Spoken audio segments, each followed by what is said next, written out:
Hello and welcome to the EV Cafe Takeaway. Welcome back if you're coming having listened to us before, but this time it's going to be a podcast with a little bit of a difference because most weeks I'm joined by one of the wonderful members of the EV Cafe team, but not this week. It's just me and an innovator, a pioneer, and a collaborator in our industry, and I'm extremely excited to be talking today with Naomi Jane Nye of Drax. Naomi, welcome to you. Thank you so much, Paul. It's lovely to be here. It's a shame we're not in a place, isn't it? I think one of these days we could be in a place where we could have a nice cup of coffee. People come to the EV Cafe, of course, all the time and say, "Where's the coffee?" Yeah, I remember back in those days during COVID. No, those Wednesday lunchtimes, and I used to sit and have my lunch and listen in, and yeah, great. Fantastic! It was a great time in some ways. I know it was awful for many people, and it was a real challenging time. But it was a time when we all hunkered down, really, didn't we? And kind of we carried on the conversation. And it's funny because I think it's important really to highlight the caliber of the person that I'm talking to today in you, Naomi, because in 2020 it was an important year for you, wasn't it? You got particularly got a piece of recognition about you as a woman in our industry. Tell me a little bit about that, just to give everybody a bit of a flavour of the woman Naomi Nye. Yeah, that was actually. Oh, you've done some research. That was a bit of a surprise, I think, when I got that. I was working for Alphen at the time, and I was actually over in the Netherlands. We were having kind of our quarterly meetings, so I used to go over there for a week and have a week over there. And I was working with a lovely guy called Alex, and he basically shared with me that I'd got this Accolade, and it was lovely. I think it was when they first started doing it of the women in EV and kind of celebrating women in EV and the roles that they were taking. So they split them down to different categories, and yeah, it was lovely. It was a really nice kind of surprise because I feel like I've been doing this for a little while now, and for me personally, I think I feel much more comfortable kind of behind the scenes, kind of doing things. So, to be put at the front of the things and kind of getting a bit of recognition was really nice in one respect, but actually a bit humbling in another. So, yeah, it was lovely. Mm. And so it was. I think I'm right in thinking it was one of the most influential women in EV in the year 2020. Do you know what? I can't even remember what the title was. I I think it can't was. remember. Yeah, I can't remember. Yeah, I just remember it was yeah, Alex sharing it and how lovely it was, and yeah, it was great. A great feeling. And when you say humbling, what do you mean?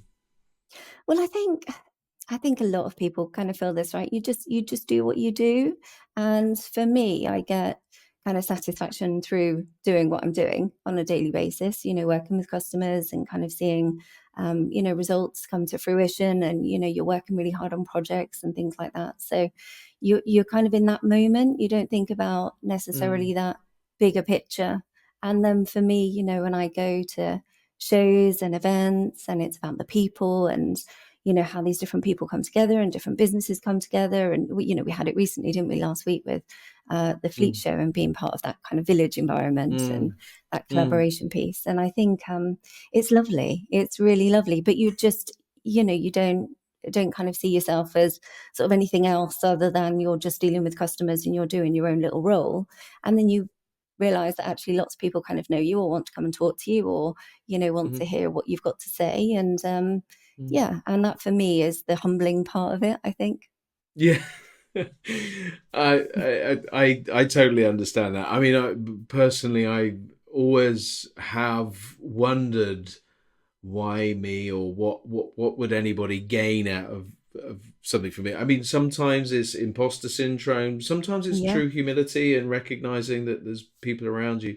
But I mean, it's worth us understanding, Naomi, what you do today. I mean, you just sort of described a little bit of your role there, but what is it that you do for Drax, and how does that sort of live out in your daily life? Yeah, so I work on the kind of commercial retail side of the business within Drax in an area called Drax Energy Solutions. And within that, we are really customer facing, supporting customers on their decarbonisation journey and what that looks like. So that can be anything from, supplying renewable energy, and we have a team that supplies that power for those customers. I sit on the electric vehicles side of the business. So we're really supporting with electrification of vehicles, and we offer a full end-to-end turnkey solution. So with that, we are a charge point operator. We do everything in-house. So we look at everything from groundwork, civils, design, all the way through to full service and maintenance. And we have some really strict kind of SLAs, KPIs in place. So it's really about getting the right infrastructure in the right places, doing the right thing. So it's really supporting customers and making sure it fits in their business plans model, but also that it's flexible and future proof as well, because it's all about that ongoing partnership. And then thinking about those assets that are going into the ground as assets, being able to use them. So can you then use them for smart charging, flexibility services? Can you make the most of the energy that's being provided? So it's that real kind of holistic approach to it, I think. And that can be supporting customers, anything from that initial fleet assessment, understanding, can they actually electrify? There's still a lot of misconceptions, I think, around electric vehicles. I think, as we both know, there's lots of myths out there that we need to try and dispel and get rid of. And I think from businesses, I think for them, that starting that process, who does it sit with? It's really, really difficult. How do they go about doing it? And then going on that education piece to make sure that what they're doing is going to work for them and going to work for them in the longer term. So that's really where I sit, is kind of supporting customers on that side of it. And yeah, keeping those kind of partnerships and relationships going. And I'd like to come back to a bit more of that in a minute or two, but you mentioned earlier that you've been doing this a long time. Now, actually, EV's not been around for a long time. What does a long time look? Because I'm aware that it was really pretty early doors from an electric vehicle and electric transition perspective. Yeah. So I think that's it. I think for me, I see this still as a very new industry. We're still learning. There's lots of changes, and I think that's the exciting part about it, right? So Yeah, technology is completely. changing, the industry is changing, the regulations are changing, and kind of coming in and backfilling some of those holes. So I kind of fell into it a little bit. I would love to say, Paul, that it was my passion from day one. It wasn't. I actually started off, so I left university and went into finance, and then did financial exams and became a financial advisor. So that was really kind of my background. And I was doing that for a number of years. We were living in Southampton originally, and we moved from there up to Lincolnshire. We had two small children, and I became independent as a financial advisor, because it kind of worked for the family life and being able to juggle things and still do the school runs and all that kind of thing. So so I was self-employed doing that. What I did find, though, was I was working a huge amount of hours, because I was working as an independent. You had to know everything about everyone. So I was working during the day around school times, making sure that I was completely up to speed with everything that was in the market, making sure my CPDs, everything like that, were up to date.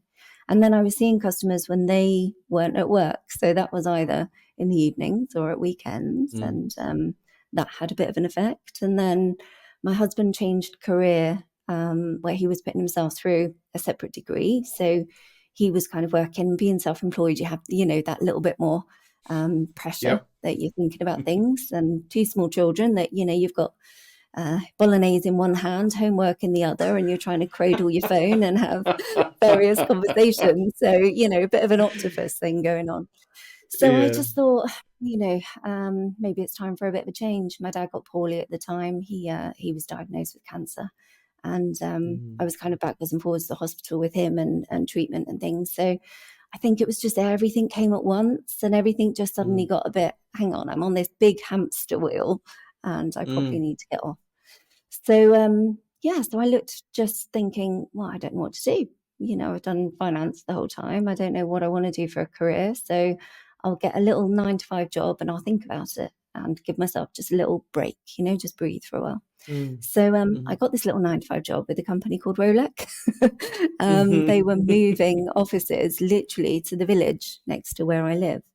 And I thought, oh, that's quite handy. So I'll go in there and do sales. I did think about getting a job in a bakery or something, but I thought that probably wouldn't be too good for my health. And was maybe a little bit too pedestrian, coming from this really Sure. pressurized kind of Yeah. role. Yeah, and stopping completely. I thought that's going a bit too far. So yeah, I joined them in sales, and it was working in their leisure division, so caravan sites, marinas, putting in electrical Ah. infrastructure. So Yep. that's where then I started learning about, the cabling and voltage drops and feeder pillars and, Mm. all this different safety equipment, and then designing these out. And the marinas were nice and easy because there were lots of straight lines. And the caravan sites were a bit more Mm. difficult because you had to go around trees and over hills. And going out and sort of seeing customers in those environments was lovely. I went to some amazing locations, and I I'm a real bet. people Mm. person, so I love kind of chatting to people. And I just really, really enjoyed it. Really enjoyed it. And at the time, Rolex was also thinking about moving into this new market called the EV space that was kind of coming through with electric vehicles. There were some grants out through Mhm. OZEV at the time. I think the Yeah. domestic one was you could basically put it in completely free, and there was no, you Yeah. didn't have to Yeah. have a car, and you didn't have to have a driveway, and there were random charge points turning up on the sides of flats, at various different locations throughout the flat. Yeah. So yeah, they built a product called the Wall Pod, and that was actually a Mm. caravan hookup box that used to go on the lodges. Um, Right. so yeah, I got involved at that kind of stage, and they moved into the Mhm. domestic market. And then I stayed in the leisure side. I ended up being the general manager of that division, and Mm. kind of doing that. And then, yeah, they asked me to move in because I was dealing with a lot of corporate customers there and set up the corporate side of the EV. So I did that, and I worked with UK Power Networks and UPS and DPD and all these great customers at their very Gosh. early Yeah. start, Yeah. which was great. So, and it was all very new, it was all very Yeah. exciting. And yeah, I think it was just such a nice place to be. And I think Mm. everyone was kind of learning at the same time as well. So yeah, it was really, really interesting. And it was completely new to me. And I loved it. Absolutely Yeah. loved it. Yeah, the more I got into it, the more you learn about it, and the more questions Mm. that you have, and the more Mm. answers that you have, the more questions that you were then asking. So Yeah. Yeah. yeah, it Yeah. just got bigger and bigger. Well, I think it were really astute to see the whole thing as an exciting time because not everybody did, right? It's like to really see that this change was happening, which was of course really kind of ratified in 2020 with love him or hate him, Boris Johnson's 10-point green plan, which Yep. actually gave us a really good roadmap and actually just went, yeah, do you know what? This you're on the right track, everybody. This let's crack on and do this. But up Yeah. until that point, you would be forgiven for thinking that anybody doing EV, albeit it's an interesting sort of transitional area, isn't it? Because hookup and marine and all that sort of stuff was already a thing with Yeah. electric. So the electric was sort of, and I think that transit. So Rolex were perfectly placed. I didn't realise that was how that all came about. Yeah, I mean, it was when you look at the infrastructure and the underlying Mm, infrastructure, actually, it's very similar.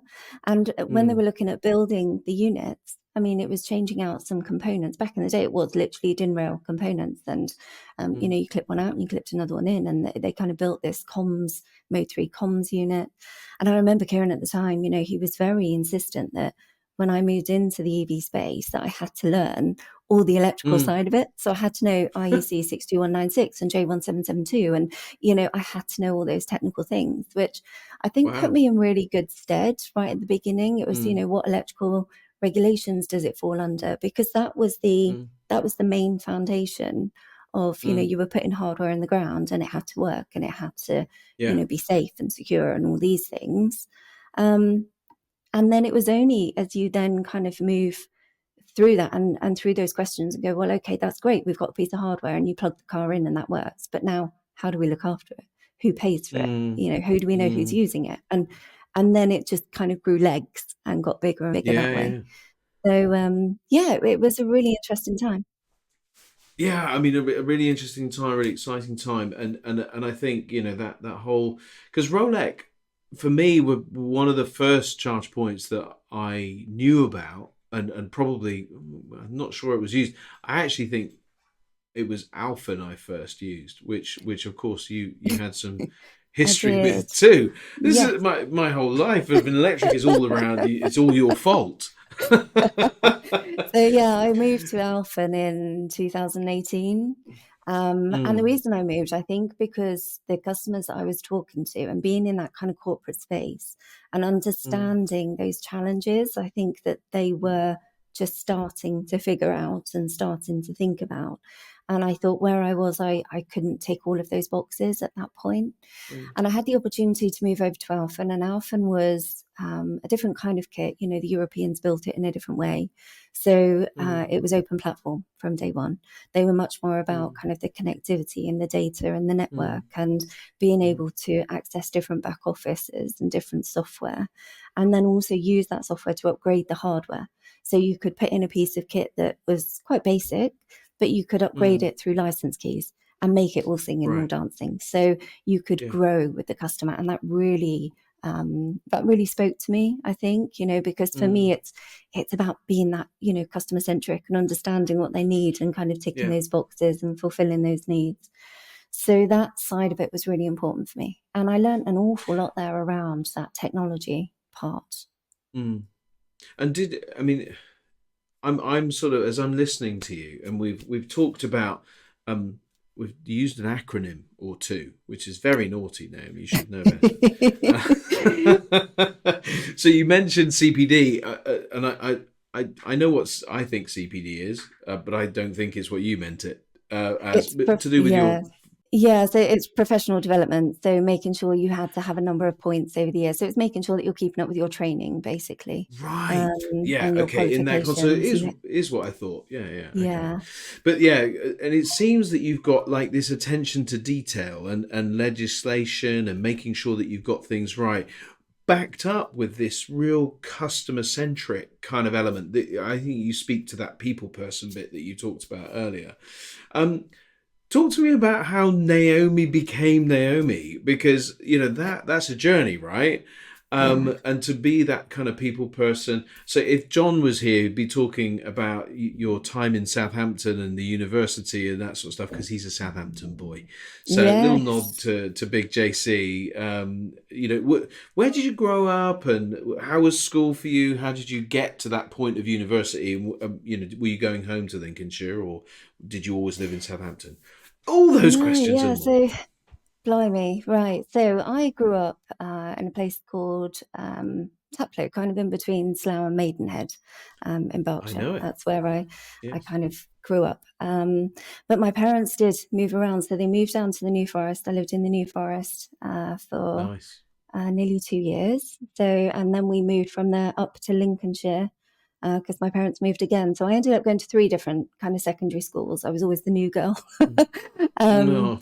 but it was great because I like people and I like meeting new people, and that didn't bother me at all. And then I was doing my A levels, but I had a bit of an experience when I was 16. So I was involved in quite a bad car accident when I was 16, and Mm. I fractured a couple of bones in my neck, and I lost the use of my arms and Oh legs. wow. So it was Wow. quite a trying Yeah. time, shall we say. Yeah. So that was just at the beginning of my A levels, I think yeah, it must have been the lower six. And yeah, going through that kind of experience at a very Mm. young age, I think probably for me, I think it's one of the best things that could have ever happened to me. And I know that sounds really bizarre. I I know know, that does sound right? really Yeah. bizarre. But for me, it Mm. taught me so much. And Mm. I think, for a very long period of time, I was just completely still, for quite I mean, quite a how few long are we weeks, if talking not here? months. Weeks So or months? Wow. I think I Okay. was in Yeah. hospital for about 3 months. Um, yeah, it That's was long quite a long time. time. So Mm. the damage that was done to my arms and legs was nerve damage rather than from Mm. the fracture in my neck. So I Mm. broke 2 or 3 bones. I can't remember, 2 or 3 bones in my neck. So I had to be very, very still while that kind of healed and sorted. And so I'd be in this hospital bed, and they would come in and they'd draw you to one side and then they draw you to the other, and everything else was just kind of done. And you just stared at the ceiling because, you know, back in the day, there wasn't mobile phones or iPads or anything like that. And I couldn't see the TV because I was looking up. So I was literally... I was literally just staring at this ceiling for weeks. And I was really lucky. I had lots of lovely people come in and see me the whole time. But they would come in and see you and they'd go like this, "Oh, hi, how are you?" And they'd like touch your arm, shake your arm, because they'd want to come in and almost give you a hug. And I used to dread it. Every single time I'd be like, "Oh, that hurts so much." Oh, it used to hurt.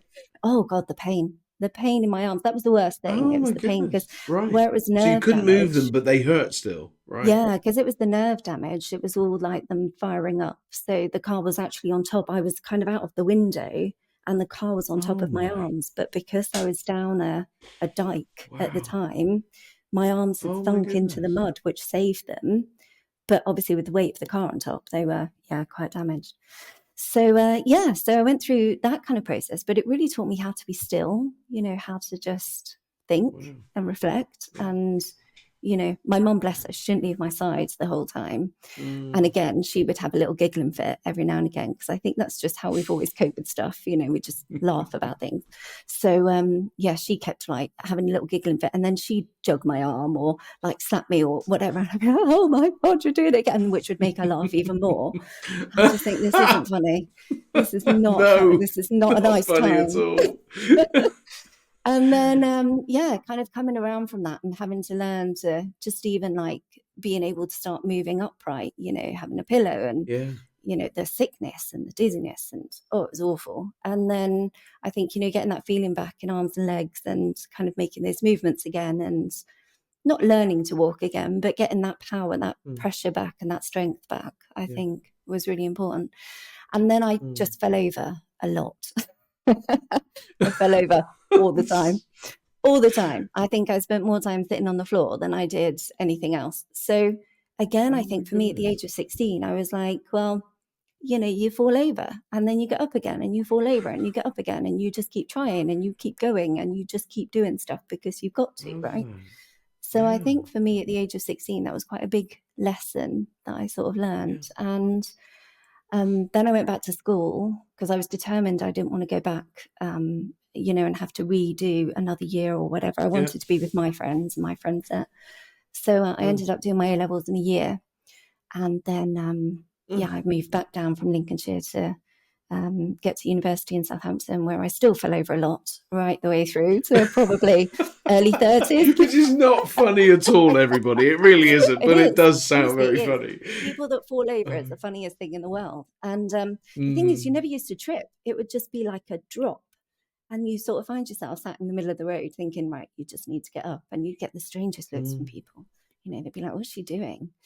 I just think, I'm just gonna give myself a minute. Just gonna sit here. Did you for a find a second. cause for that? Was it like was a nerve shock thing or something? Yeah, it was just all nervous damage. So it was where my the nerves, it was like pressing where they'd fractured. It was pressing on the nervous part of your spine, I guess. So you just lose power. And I still get it now with my arms. I completely lose power and end up dropping things, and I'm a bit clumsy. But, you know, I'm going to be 50 next year. So the fact that I'm up and about and I'm doing stuff, it's fine. 100%. So, it was quite a sort of, strange experience, but it taught me so much at a very young age. And I think from there as well, I think it actually probably gave me quite a lot of confidence because, you know, you had to do stuff and that I could do it. And, you know, and everything was a challenge, but you could do it. You could get over it. And, you know, even in the worst times, things do get better, you know, so all those kind of lessons, I think I probably learned very quickly, you know, at a very young age. So I think for me, it just, I think it did me a lot of good. I also think it probably gave me a bit of a zest for life, I guess, but a zest for different opportunities and trying different things and that's not always been the best, because I do have a habit of saying yes quite a lot. Yeah, I'll do that. Yeah, I'll give that a go. Yeah, I'll try that. And then I'm like, why am I here? What am I doing? Whose idea was this? Yours. Yeah. So I think, I think that fear of the unknown, that fear of failing, that fear of, I don't know, just kind of putting yourself out there and making a bit of a fool of yourself. I think for me, I'm just like, yeah, well, that's fine. I can do I'll that. probably I fall walk over around in with a like a minute. big It'll be cage thing. fine. Yeah, exactly. I had a big cage thing on for a while, which, wasn't the best when you're 16, 17 years old. And yeah, constantly falling over. It was a bit of a struggle, but yeah. So I think that that had a massive kind of effect on me personally, I guess. And it sounds that we often ask the question in our podcast, think back to one of your darkest times.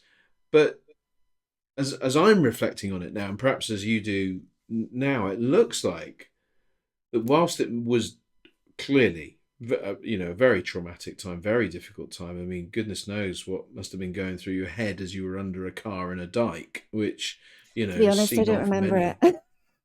Oh, I don't remember it at all. I woke up at various stages and then I think just went again. So yeah, I don't really remember that actual part of it at all. I remember being cold and I remember my foot being in water, and then I was like, oh, that's a bit strange. Yeah, it's very. So we're really lucky to have you, aren't we? Really?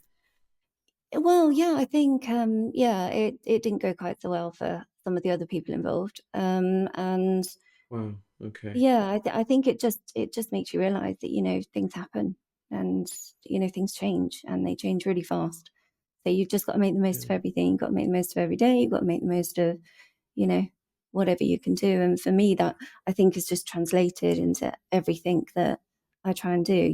Make the most of it. Do the best you can at it. Work as hard as you can, and enjoy it mostly. Because just think about what you've got in front of you and go from there. Wow.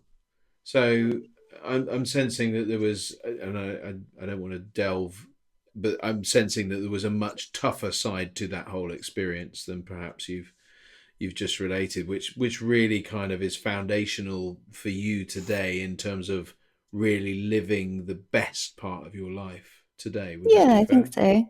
Yeah, I think so. And I think for me, it just translates into everything that you do and that you achieve, and I think you're just so grateful for everything. And I kind of look at things now, and I have this this 5 rule. You've probably heard of the 5 rule before, and you think when something happens, well, if something happens, you kind of go, right, is this really going to bother me in 5 minutes? Is it going to bother me in 5 hours, in 5 days? And then am I leveling the right reaction to it? And the only time I think that's really failed is around the kids. where you just kind of go, right, that's enough now. That's enough. But kind of thinking of things of just maybe in a slightly different way. It was just the way my brain got rewired. I don't know. Yeah.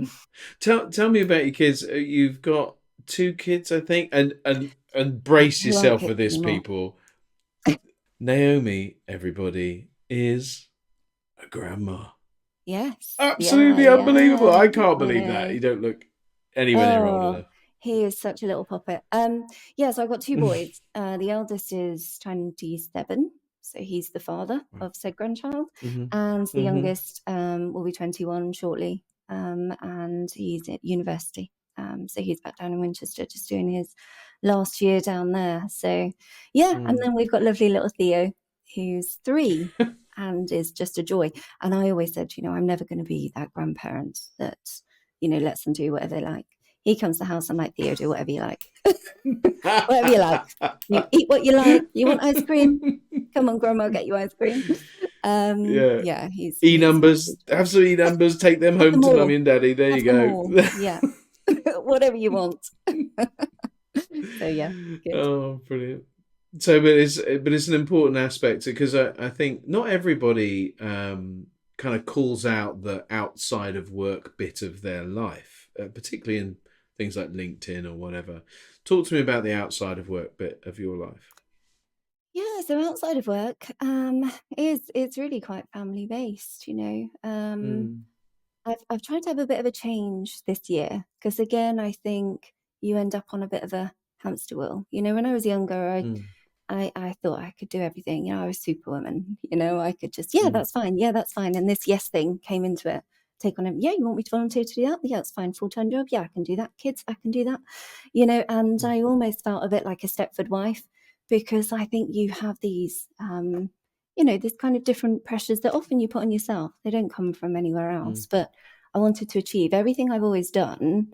Like I said, I've always tried to do it to the best of my ability and achieve the best that I can. And be as successful and creative with it as I can. So I mm, think I just took on a lot. And then, you know, things happen outside of that. I think when things happen to you, I think you deal with them so much better. I know certainly if things happen to me, I deal with them, right? Because that's my thing and I'll just get on with it. mm, But when things happen to mm, people that are close to you, mm, and you know, we've had a few kind of things mm, around, you know, sort of mental health issues and these kind of things. I think I put a mm, post out on LinkedIn that was a bit of a touch on that, because I do think it's important mm, to share, and I do think it's important to let people know that, you know, other people are going through stuff. It's not all perfect and mm. everything's not all rosy Yeah. all the time because, you know, Mm, that's how uh, other people can relate and how you can maybe mm, help and support other people on their journey. Um, but mm, yeah, so I had a bit of a change through some of that and just said, right, you know, we're just going to stop. We're just going to take time and we're going to, you know, not put ourselves under so much pressure. We don't need to have the perfect mm, social life. We don't need to have, you know, perfect all the time, everything. We're just going to do what we want to do. And mm, it was really nice, actually. Even like it started New Year's Eve and we sat in New Year. mm, And normally we'd have like party or we'd be at friends or we'd have, you know, a big mm. celebration because you think that's what you're supposed to do. And we sat in and Yeah. we played board games. And we sat in our pajamas. Literally, it was lovely. We had like a really nice Yeah. meal. We played all these board games and we just had a really nice time. And we just took it back to basics so that I think for everyone, it was just a bit of calm after the storm. And let's just, you know, rethink, recap, and come back together. So family for me is really, really important. Mm. I love traveling. If I haven't got a holiday booked, then I get a bit antsy. I do need to make sure I've got somewhere to go at some point because I just love, you know, even if it's just being in the car, the EV rally, doing that road trip, I loved it, you know, just because I was seeing different Yeah. places that I hadn't seen. And Yeah. yeah, I get quite excited about that. So Yeah. yeah, that kind of thing. And then the other thing for me, I think outside of life is I read as much as I can, which really annoys my husband because he said, you know, I can literally be in a book and the house would be burning down. And I'd be like, I'll just finish this chapter. I'll be with you in a minute. Because I do get really engrossed. So I either have now, well, I have kind of three different things on the go. So I'll have, you know, the audiobook in the car, I'll have the actual book, Okay. which will be at various points around the house for even if I'm just stood cooking, you know, I'll squidge in a quick chapter. Kindle under the pillow. I'm Oh, terrible for that. brilliant. So I Oh my normally have three or goodness. four books on the go at any one time. And So, what's your go-to when you're reading? anything and everything. That's the thing. Oh, I will yeah. read anything. Yeah, it depends. So I'll do like I do like reading some different books, you know, particularly around kind of that whole self-improvement thing, you know, an audiobook Right. around that or a bit of Yeah. spiritual stuff or, you know, answer some Mm, questions that or give me some answers for some questions that I have. And then I do love just losing myself in a complete novel and a story and just mm, being completely mhm. in a whole new world. I love that side of it as well. So yeah, lots of different things. Amazing. And so that gives me the sort of a real view of the kind of person that turns up to work now. It feels to me like a very holistic person, a very engaged with the outcome for the customer person. It kind of tells me why you're in renewable energy because it's a like almost a better form of energy. It's a more grounded, connected kind of energy than the stuff we get out of coal-fired power stations. I know we don't use them anymore, pretty much, which is great news. Um, but so talk to me about what your because obviously the Drax Energy Services or Energy Solutions, sorry, and the electric vehicle services, kind of really brings together what Drax, sort of the energy generation kind of business, then kind of distributes. It just feels like a very connected kind of thing. So how does what can your customers expect from you and from your team, that Yeah. as you go about your business? What does that look like for Drax? I think that's exactly it, Paul. I think it is that connected, joined up approach. And this is why I joined Drax. So I feel that every role that I've had in the industry, I feel like I've added an extra piece, an extra piece of Mm, knowledge, an extra piece of the jigsaw puzzle that I can really help support customers with. And with Drax, that whole energy piece, which is the fuel that we're giving electric mm, vehicles, right? mm, Making sure that that energy is clean and that we're using our resources in a really responsible way, and that those assets that we are putting in the ground, those because we're then having to hike up the energy usage for customers with electric mm, vehicles. Suddenly we're turning a lot of offices, depots, different places into fuel stations that weren't designed to be fuel stations. mm, So how can we then manage that effectively and keep those resources and being responsible for those and making sure that we're doing the best that we can? So there's a number of ways we can do that. A, with the renewable side, making sure the energy is renewable and clean. B, when we're putting the assets in the ground, actually thinking about these are assets for a customer. These aren't just sockets that we're putting in the ground for a customer mm, to use. They've got that full functionality and they're working for that. But are there mm, ways that we can use them and more effectively? Can we use smart charging? Can we use load balancing? Can we think about those flexibility services, moving into kind of that B2G space and, really kind of taking it to the next level in the future? And are we putting something in for a customer that is really giving them the most value and is going to operate the way that they need it to operate? Because a lot of the time, I think with customers, they don't really know what they're looking for now. They mm, don't know what mm, they need, certainly now. mm.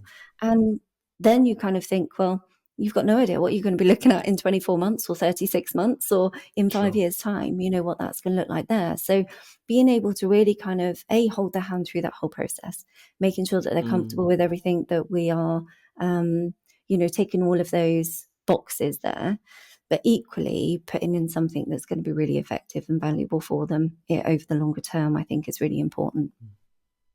Yeah. It's nice that you can come to you guys for the sort of end to end, I think you called it, solution, because I think when we separate it out, we don't always get quite the right solution, do we? And I think, even No. understanding the vehicles piece, you've been an EV driver for a long time, I know, and I Yeah. think it really helps to have that personal experience. I mean, the EV rally was great because we got to rock up at, it was Selby, right? I'm right in thinking it was We did. Selby Yeah. Power Yeah, we Station, did. Yeah. and they've got the big cooling towers and all of that kind of stuff. It's quite exciting. So I'm hopeful that one of these days we'll get up and get to go into the cooling towers and see these things that have been on our landscape for years. But you're doing something different with them, aren't you? Yeah, so that's the largest decarbonisation project in Europe that's happening there at the moment. And that's Oh my really gosh. based around the bioenergy and carbon capture storage. So it's removing Mm, carbon from the atmosphere permanently. Really, really exciting stuff. I mean, for me, I must admit, a lot of it, I kind of see this stuff and I get so inspired, when I'm kind of mm, seeing what is being done and how it's being done and the innovation that sits behind it. But from a mm, technology side, I must admit, I'm a bit like, kind of gone over my head a little bit. But yeah, yeah. it is amazing. And the hydropower station that we have as well up at Crewken, that has a whole visitor centre. So, we're Oh, wow. welcoming people, come in, have a look, get involved. Yeah. And I can't wait to go up there. I haven't actually been up there yet, but I'm really looking forward to going up there and having a look around that because I've seen lots of pictures and it's stunning. And what they do there, with a single drop of water and the amount of power that comes off of one drop of water, using it, something like 80 times to generate 80 Wow. times the amount of power. It's incredible stuff. Incredible stuff. Sounds like an EV cafe outing to me. It definitely does. Yeah, by all means, we'll arrange it. We'll arrange it, Paul. We We're on should it. get that in the diary. Look Yes, out for the video, everybody, because there's a video coming of that one. That's for sure. there you My go. goodness. So, but it is incredible, and I love this. The idea that you talked to there about innovation, because people would be forgiven, like 8 years ago for looking at a Rolex charger and going, what, that's it? How's that going to Hmm. help? You know, Yeah. would you just need hundreds of thousands of those? Yep. Then, you know, Alphen chargers, oh, we've got two in one now, and it's got a little screen on it, and it does all this kind of stuff. And now we're into big fridge-like things that, you know, I deliver know. power at hundreds of kilowatts, you know, in you know, what seems like minutes. Hmm. Um, albeit we're told everybody it's hours. But that innovation journey, that acceleration of tech is quite incredible, isn't it? What's your experience of that? I mean, it really is. Back in the day, like I say, it was literally a socket on a wall. That was it. Mm, And for me, I think it's the way the market has kind of moved as well. Like earlier, it was all about the hardware. Everything was about hardware and getting the right hardware. And then it kind of had a bit of a shift, and it was about the software and how you control it and the back office. And everything was mm, about back mm, offices for a big time. mm, And then it kind of moved again, and it's more about that data management and all these other different add-ons. So payment, how do we add that on? How do we add on, mm, these different like roaming services? And it just mm, seems to be getting bigger and bigger each time, and it's growing. There's like mm, different facets that are constantly being added. And I think that's what's so great is that as an industry, the amount of people in this industry, and they're all kind of pulling together to try and come up with this successful solution. I know that at Drax, we work with a number of different partners that we bring in, mm, mm, to add on these different bells and whistles, if you like, for customers to make sure that mm, we're getting that full holistic approach, and kind of thinking about that. And I think the industry is just continuing to be very flexible. But the other mm, thing I love, Paul, is that you've taken away, there is less of that kind of competition in the industry. Most other industries, you get, mm, a lot of competition between companies. Um, mm. and here it just feels like if it's the right solution, it works. So Yeah. everyone is Mm. very, I'm going to say the word again, collaborative. It is really Mm-hmm. important because that's the only way it's going to work. There isn't going to be a one solution fits all. You have to Mm, be quite dynamic and innovative mm, in the way that you're mm-hmm. thinking. Different companies have different business models, and you have to kind of adapt and work to them as well. And the other thing, we're Mm, also seeing lots of changes in the market. So particularly from the hardware side, we've seen lots of people exiting the market, changing their business model, removing their mm, software, mm-hmm. updating their software Mm, that then doesn't work with older mm, chargers. So mm-hmm. it's trying Yeah, to keep yeah. up with all of that as well. And it's making sure, I think, when I'm speaking to customers, that we're on kind of the front foot of all of that. So that Mm, they're talking to us, they can trust in us, they know that we're putting the right solution in the ground, we know that it's going to work with them, and that we're going to be able to make it work over the longer term. And that for me, it's about just really taking care of them, mm, and not just trying to put something in for the sake of putting something in. So I think that's mm, probably where the experience comes in with the different hardware, doing that kind of planning up front, doing that data analysis, really understanding mm, what they're looking for, and then searching the market for it. And I guess that for me kind of goes back to my financial days where it was a similar model. You talk to customers and you mm, understand their needs and requirements. And I had this mm, big responsibility that, their investments were on my shoulders, and I was either going to make the money or lose the money. And, mm. obviously I wanted to make the money. So I had to keep it safe. I had to make sure I'd done my homework. I had to make sure that, Yeah. I ticked all those boxes and that due diligence was there and those details were in Mm, place. And I think that's just kind of followed me through in this industry. And what I love about Drax is that is a natural, because obviously with Drax, the health and safety, owning the power stations, being part of that national critical infrastructure, that due diligence side is incredibly important, and it flows through in absolutely everything that Drax do. Do you know what, Naomi? I've loved this conversation because I've heard your name for longer than I've known you. Yes. Yeah. And I remember you coming on to the EV Cafe, um, the chats, and there was, I think it was Sarah that knew you quite well, or maybe it Yeah. was John, I forget, but knew, oh, Naomi Nye's on, da, da, da. And what I'm experiencing for that, because we've talked a few times at different events and different things, but I've never had the pleasure of being able to really get to know you. And I love these sorts of things. This is I'm a people person too. It's such a Yeah. privilege, really, to talk to you and get to know you, and really understand this journey that you've been on. And I have a saying in life, weebles wobble but they don't fall down. But and, I like that. and all always speaks to just getting back up again, right? But Yes. there's another saying that comes, I think it's actually from the Bible, but it says a righteous man falls down 7 times but gets back up again. You know, there's this kind of phrase of kind of bouncing back, and you're the personification of that to me, and you've learned that really early on and sort of come all the way through this journey, which has been quite incredible. You know, just a journey of learning, a journey of empathy, a journey of family, of absorbing new things. It's quite incredible, and I feel very privileged, and I mean that absolutely sincerely. I'm very excited, and so I want to give you the privilege of one of our closing questions is always to hand a wand to you that you can wave and have. Sadly, it's only one wish, but You're not the and genie in the lamp then, that where I go, right, my yeah, wish is no. 3 wishes. My wish is another 6 wishes, please. That's what I'd like. Thanks See, very that's much. the clever wish, right? See, I should have thought of that, but yeah. No, you only get to wave your magic wand once, and you get to kind of change something with industry focused. Yeah. So where we're at, how it's all going, what does the future look like, and how can you, with your magic wand, facilitate that future for you, for the industry, for Drax, however you want to wave it. I think, I mean, in terms of the future, it's a strange one because I think when you're in the industry, you see all this fantastic stuff, right? You hear all this Mm. fantastic stuff, and you're surrounded by fantastic people. And I'm really lucky, to work with some really, really fantastic people.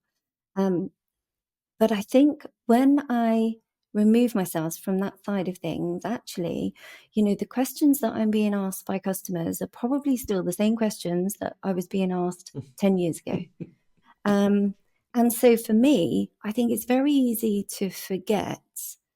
Well, we think we're very versatile and dynamic, and we've got all this innovation and everything's, going really well. Actually, that customer on the end is probably thinking, well, where can I charge my car? How do I plug it in? It's Yeah, really basic stuff. So for me, yeah. I think if I had a magic wand, I'd remove for customers, I would remove a lot of the noise. I think there's a lot of Mm. noise in the industry, a lot of white noise, a lot of, I mean, we see it all the time, right? With these EV Yeah, myths and the fun and everything else that surrounds yeah, it. And yeah. it just completely takes it away from, what I think is good for customers, good for the planet, good for the environment, everything we're trying to do. Mm. That's what we have to remember why we're trying to do it.